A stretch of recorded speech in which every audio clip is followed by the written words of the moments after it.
واللي بقى يحدف في باراشوتات ويولع شماريخ حاجات ما تتخيلهاش. طلعنا نجري على البوابه بقى، كله كبس في قلب البوابه كده. هو دوت اللي كان في البوابه، حسن اللي كان في البوابه، انا كنت فيها في المدرج. هو اللي حصل في البوابه حسن؟ اللي حصل ان انا قبل الماتش ما يخلص بدقيقتين نزلت عند البوابه تحت عادي، يعني كنت زعلت من الاهلي اتغلب وكده، فنزلت عند البوابه تحت، فالبوابه كانت مقفوله، فاحنا ندهنا بتوع امن المركز اللي واقفين بعيد كده، قلنا لهم تعالوا افتحوا القفل بتاع البوابه. قال لك طيب الظابط معاه المفتاح وجاي دلوقتي.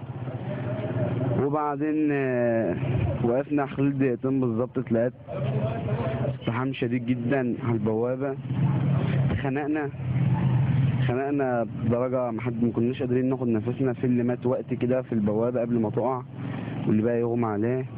شفت حد من زمايلك مات قدامك؟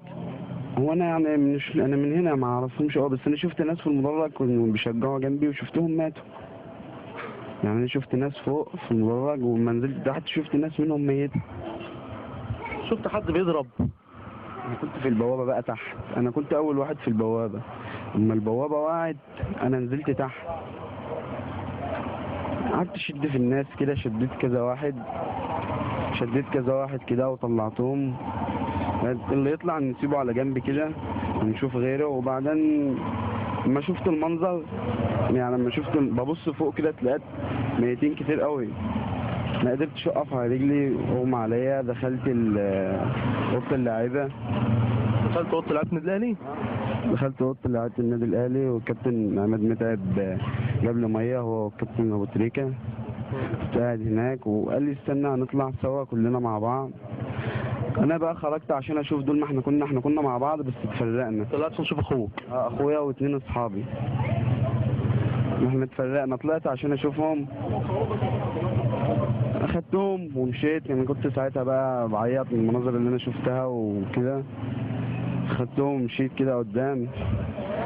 4 نزلوا علينا من بوكس ومسكونا في ايه قاموا اخدنا البوكس ودونا اسم المناخ بورسعيد.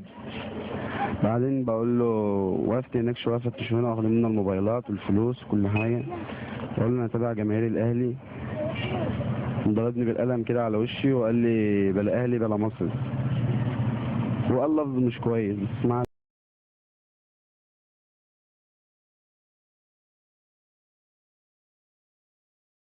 امن بورسعيد 100 100. يلا يا رجاله العلم ب 10 ب 10 العلم. ايوه العلم يا كابتن، العلم ان شاء الله. العلم ايوه شبه ب 10 يلا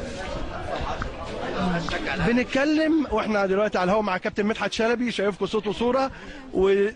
ما شاء الله انتم منين الاول؟ من فلسطين. من فلسطين وجايين تشجعوا الاهلي؟ طبعا. احنا اهلاويه اصلا. اهلاويه.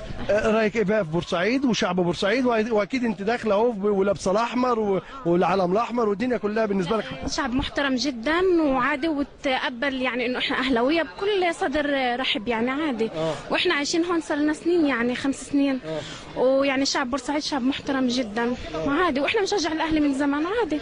ما في شيء. مباراه عاديه وما بين فريق مصري وفريق مصري. مصريين يعني انت مصري انت؟ لا فلسطيني برضه. فلسطيني. لا احنا بنحب الزين اسمر.